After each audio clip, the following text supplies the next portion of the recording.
Conmigo a Primera de Corintios. Si recuerda, si ha estado con nosotros, usted se recuerda que hemos estado hablando de la iglesia como cuerpo de Cristo. Y estamos en el versículo de Primera de Corintios 12, el versículo 28.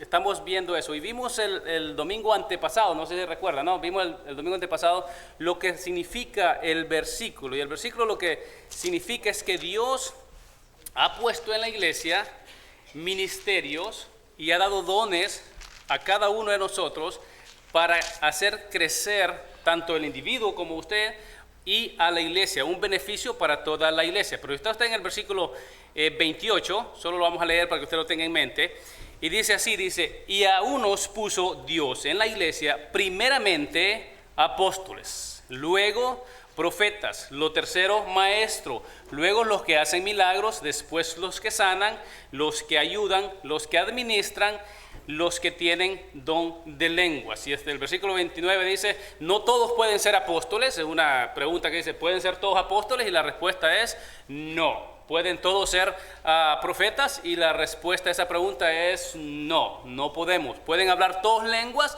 La respuesta de esa pregunta es no, no todos tienen ese don. Y hablamos más o menos de eso y vimos que el versículo, por ejemplo, el versículo 31 dice, procurad pues los dones mejores. Y hablamos más o menos cuáles son los que nosotros tenemos de procurar como iglesia, como cuerpo de Cristo. Y si usted sigue leyendo el capítulo que sigue, el amor es lo más importante. Usted puede dar su cuerpo para ser quemado, usted puede ir a Guatemala, puede ir a Nicaragua, puede ir a El Salvador y entregar su cuerpo a cualquier tribu o cualquier grupo de personas, puede hacer lo que usted quiera. Pero si usted no tiene amor, ¿qué dice el versículo? De nada le sirve. Usted puede entender todos los misterios, que eso es algo imposible, ¿no? No se puede entender todos los misterios, pero usted puede tener la capacidad de hacerlo, pero si usted no tiene amor, de nada le sirve. ¿Y qué es lo que se tiene que procurar en la iglesia? Es la profecía. Y es interesante hacer un estudio, que esto no lo vamos a hacer hoy. ¿Qué significa eso? Porque se ha dado una serie de ideas que no tienen nada que ver con la escritura. ¿Qué significa la profecía? El don de profecía es proclamar, declarar un mensaje que Dios le manda a usted que diga. Por ejemplo, en este momento estamos hablando de la Biblia, estamos leyendo un versículo, entonces estamos diciendo lo que Dios quiere que digamos. Este mensaje no es mío. Cuando el pastor se para aquí, no es mensaje de él. Él abre la Biblia y dice lo que dice la Biblia. Lo que le acabo de leer yo ahorita es lo que dice la Biblia. Entonces quiero tomar un tiempo en este momento para hablar de dos tipos de personas o dos tipos de ministerios, que es en mi manera o lo que yo pienso, o lo que usted puede ver en el mundo que nosotros nos movemos, es el grupo de personas o los dos ministerios que más división a la iglesia ha causado. Es increíble, no puede haber armonía, escuche esto, no puede haber armonía, que eso es lo que venimos hablando, ¿no? Que en el cuerpo de Cristo tiene que haber unidad y en la diversidad del cuerpo de Cristo, que somos diversos, que somos diferentes, tiene que haber armonía. Pero no puede haber armonía si se tiene dos pensamientos acerca de estos dos ministerios. Hay personas que creen que ya no hay más apóstoles y profetas. Hay personas que creen que todavía hay apóstoles y profetas. Ahora, ¿por qué es importante que usted y yo tomemos un tiempito para estudiar esto? ¿Es esto verdad? ¿Será que todavía hay apóstoles? ¿Será que todavía hay profetas? ¿O es que ya no hay? Nosotros como cuerpo de Cristo, uno de los puntos principales que estamos aquí es para hacer todo lo que el Espíritu Santo quiere que nosotros hagamos. No queremos impedirle al Espíritu Santo obrar en nuestra iglesia. Dígame, no queremos todo lo que el Espíritu Santo tenga para nuestra iglesia, lo queremos. Si hay apóstoles, nosotros queremos ese ministerio. Si hay profetas, nosotros queremos ese ministerio también. No podemos decir es que nosotros no creemos, tenemos que ver la escritura para ver si hay o no hay. Creo que si miramos la función de los apóstoles y profetas, escuche esto, la función o el trabajo, por qué razón Dios los estableció en la iglesia, y vemos las cualidades o vemos los requisitos, dos cosas, la función y los requisitos. Si vemos esas dos cosas juntos, usted y yo, vemos los versículos, creo que podemos llegar a una conclusión si hay o no hay más apóstoles y profetas. ¿Qué le parece si vemos la Biblia juntos? Vamos a ver Entonces, la función de esto, yo creo que para eso solo tengo tiempo para ver la función. ¿Cuál es la función? ¿Cuál es el trabajo que ellos hacían? Y si todavía se tiene que hacer ese trabajo. Vamos a ver eso, ¿eh? Pero empecemos con la definición. ¿Qué significa un apóstol? ¿Qué significa ser apóstol? O la palabra apóstol. Cuando ellos escribieron y decían, yo soy apóstol de Jesucristo, ¿qué estaban diciendo? ¿Qué estaba diciendo Pablo? Cuando decía, yo soy apóstol de Jesucristo. La palabra apóstol significa ser un enviado o enviado con un mensaje. Es un mensajero también. Es un enviado con un mensaje de alguien. Por ejemplo, dice, Jesucristo es el apóstol, Hebreos, ¿no? El apóstol. ¿Por qué? Porque fue enviado por Dios con un mensaje. Recuerda que Jesucristo siempre decía, las palabras que yo les digo, decía Jesucristo, no son mías. Mi Padre me las dio. Entonces Él venía con un mensaje. Esa es la palabra apóstol, es un enviado. Y la palabra profeta, ¿qué significa? Es un mensajero. Alguien que va a decir algo de parte de Dios. Recuerde usted, cuando usted lee Éxodo, capítulo 7, si no me equivoco, versículo 1, dice que Aarón era el profeta, no de Dios, sino que el profeta de Moisés. Se recuerda que Moisés dijo, es que yo no puedo hablar, decía Moisés, ¿no? Entonces Aarón como que podía un poquito más y le dice, Dios, te voy a poner a Aarón para que sea tu profeta, no mi profeta, sino que iba a hablar de parte de Moisés. Moisés le iba a decir las cosas a Aarón y Aarón las iba a decir. Un profeta entonces es un mensajero de parte de Dios, alguien que trae un mensaje de Dios. Eso es lo que es un profeta. Ahora, hay dos tipos de apóstoles, no sé si lo voy a confundir con esto. Hay dos tipos de apóstoles y hay dos tipos de profetas. El primer tipo de apóstoles, apóstoles de Jesucristo. Apóstoles de Jesucristo, que Jesucristo estableció. ¿A cuántos apóstoles estableció Jesucristo? A 12 apóstoles. Y no pueden haber más de 12. Y usted dice, ¿pero por qué dice eso usted? Lee Apocalipsis. Apocalipsis dice que hay 12 cimientos en la Jerusalén, en la Santa Jerusalén. Y dice que ahí están escritos los 12 nombres de los 12 apóstoles. Solo hay 12 apóstoles y nosotros decimos, pero ¿y qué pasó con Matías? ¿Es Matías o es Pablo? Yo creo que fue Matías y Pablo tiene un ministerio diferente, pero eso es otro tema, ¿no? Entonces vemos que hay apóstoles de Jesucristo y hay apóstoles de la iglesia. ¿Qué significa eso? Que Jesucristo mandó o envió a 12 apóstoles y la iglesia también mandó a ciertas personas para que sean apóstoles, serán enviados de la iglesia. Y vamos a ver los versículos más adelante. Hay dos tipos de profetas: profetas del Antiguo Testamento y profetas del Nuevo Testamento. Profetas del Antiguo Testamento era Elías, ¿se acuerda? Eliseo, era Samuel, todos estos profetas. Pero Jesucristo dijo, usted lo puede leer, en Mateo 11, versículo 13, dice que el último profeta, ¿sabe quién fue el último profeta? Alguien lo diga. El último profeta fue Juan. Dice que Juan fue el profeta, el mayor de todos, dice, y él fue el último. ¿Qué dice? Dice que los profetas y la ley profetizaron hasta Juan. Él fue el último. Pero en el Nuevo Testamento tenemos otros profetas. Tenemos a Ágabo, usted lo puede buscar ahí en el libro de los Hechos. Entonces, ¿qué significa eso? Hay dos tipos de profetas entonces, y es interesante que nosotros los veamos. Vaya conmigo a Marcos, vamos a ver estos primero. Vamos a ver los los apóstoles de Jesucristo. En Marcos, capítulo 3,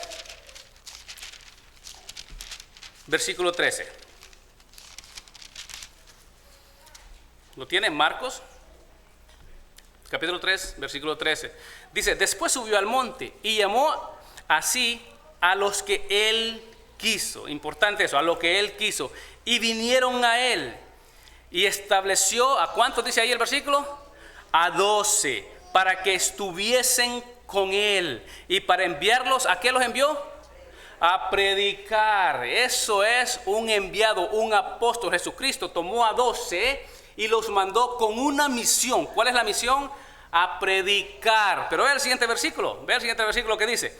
Dice, y a que tuviesen autoridad para sanar enfermedades y para echar fuera demonios. Usted ve estos ministerios o estas señales, y los apóstoles tenían estas señales. Lo que hacían, la función principal era predicar la palabra. Y Dios añadía, o Dios hacía milagros a través de ellos. ¿Y cómo los hacía? Dice ahí, por sanidades y por echaban fuera demonios. Esos son los apóstoles de Jesucristo. Jesucristo escogió a 12 y Él los envió. ¿A qué? A predicar y hacer milagros. ¿Okay? Esos son los apóstoles de Jesucristo. Pero hay apóstoles de las iglesias. Vaya conmigo a 2 de Corintios. 2 de Corintios. Le dije que apóstol es un enviado, una persona enviada con un mensaje. Y aquí en 2 de Corintios, capítulo 8, el versículo 23. 8:23. Dice, en cuanto a Tito, es mi compañero y colaborador para con vosotros. Y en cuanto a nuestros hermanos, son, ¿qué dice ahí? Mensajeros ¿de quién? De Jesucristo, de las iglesias. Y sigue diciendo el versículo, y gloria de Cristo. Habían mensajeros, o la palabra usted lo puede estudiar si usted quiere en su casa, esta palabra es apóstoles.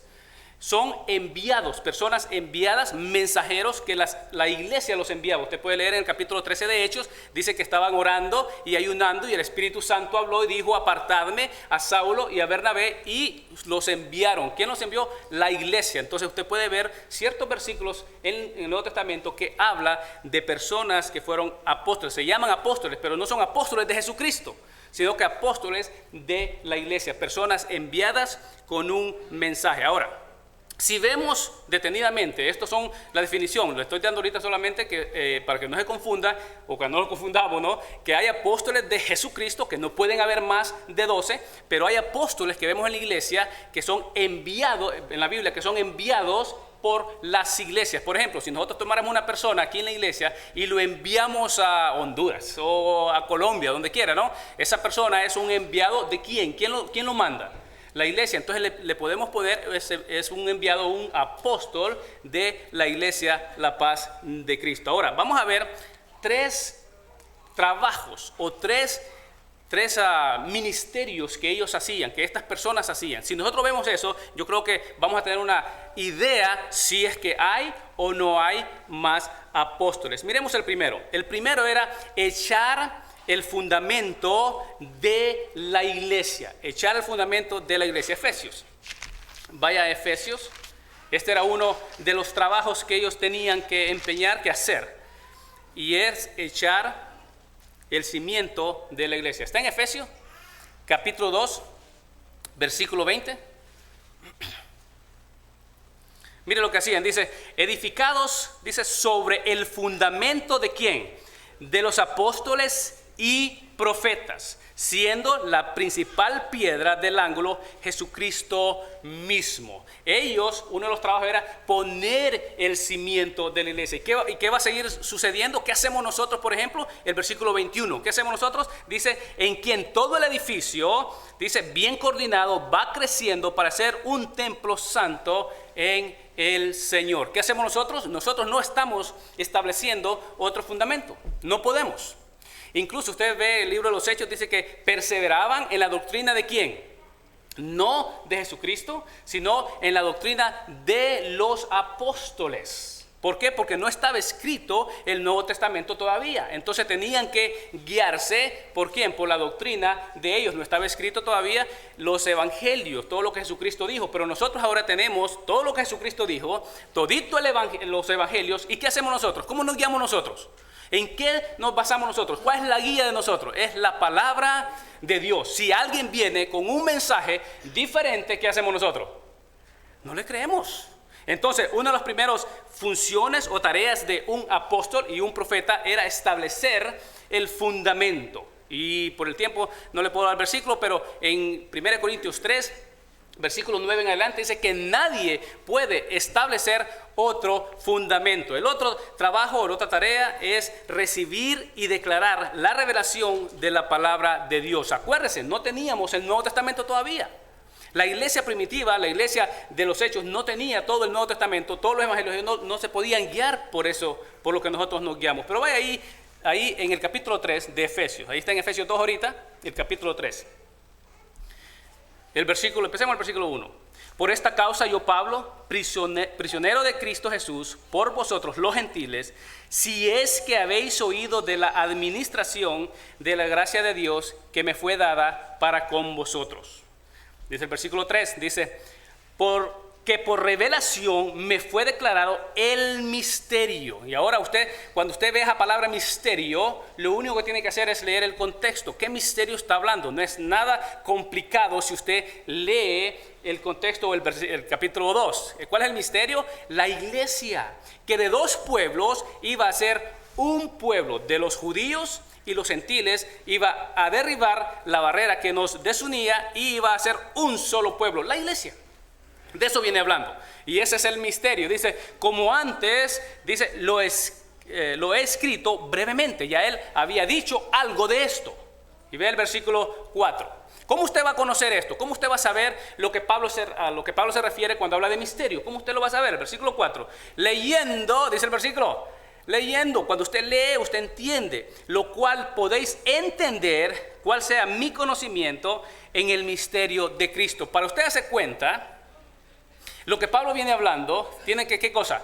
Leer. Para usted investigar ciertas enseñanzas que otras personas tienen, o lo que nosotros enseñamos aquí, lo único que tiene que hacer usted es ¿qué?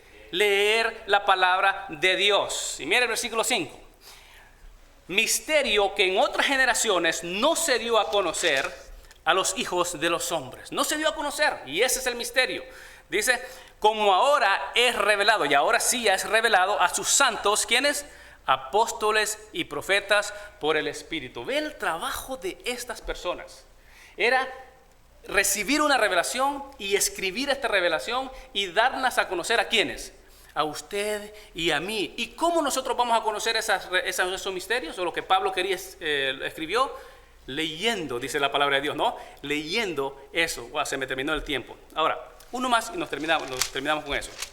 Eso es el trabajo que ellos tenían que hacer. 2 Corintios 12, versículo 12. Ya más o menos lo leímos, pero usted puede ver este versículo. Lo otro es dar confirmación de la palabra por medio de señales, prodigios y milagros. Recuerde, cuando los apóstoles estaban empezando su ministerio, ellos estaban en contra de la corriente. Había una religión. ¿Recuerda cuál era esa? Una religión. Por eso ellos le llamaban los del camino. Los judíos pensaban que los del camino era una secta, una nueva religión. Entonces, ¿qué hacía Dios? Confirmaba ese mensaje por señales, prodigios y milagros. ¿Está usted en 2 Corintios, capítulo 12 y versículo 12? Dice, con todo, las señales de apóstol han sido hechas entre vosotros. ¿Cómo es posible que ustedes no creen en mí? Eso es lo que Pablo viene diciendo, ¿no? Él se está defendiendo que hay muchos falsos apóstoles y Pablo estaba haciendo, lo estaban desechando un poco y él se está defendiendo. Y dice, ¿cómo ustedes pueden saber que yo soy un verdadero apóstol? Y ahí dice, con todo las señales de apóstol han sido hechas entre vosotros en toda paciencia, dice, por señales, prodigios y milagros. Usted conoce el libro de los Hechos, usted lo ha leído.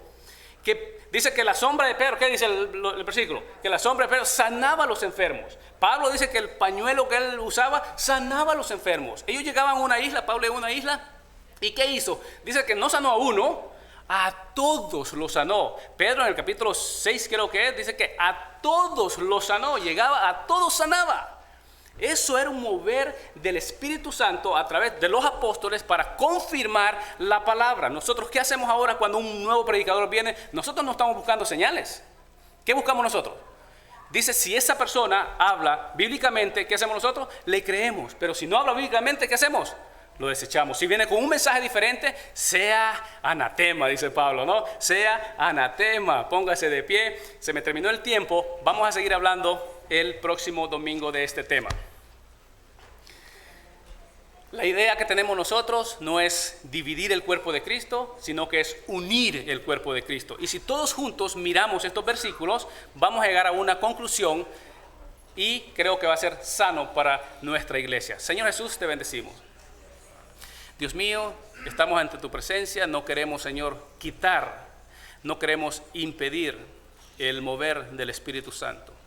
Dios mío, en esta iglesia queremos que tú te sientas libre. Haz con nosotros, Padre Santo, lo que tú quieras. Dios mío, te pido que nosotros, Padre Santo, tengamos una regla, y la regla que sea la palabra de Dios, tu palabra. Si no está en tu palabra, Dios mío, no queremos creerlo. Queremos obedecerlo, queremos hacer todo lo que tu palabra dice. Dios mío, yo sé que es un tema un poco complicado que ha causado, Señor, división en el cuerpo de Cristo. Pero nosotros aquí no estamos para dividir, Señor, sino que estamos para aprender, para crecer juntos. Dios mío, y que el cuerpo de Cristo sea edificado. Te pido que te quedes con nosotros en el resto del culto, en el nombre de Jesús. Amén. Dios le bendiga. Los veo el próximo domingo. Muy buenos días a todos, mis queridos hermanos.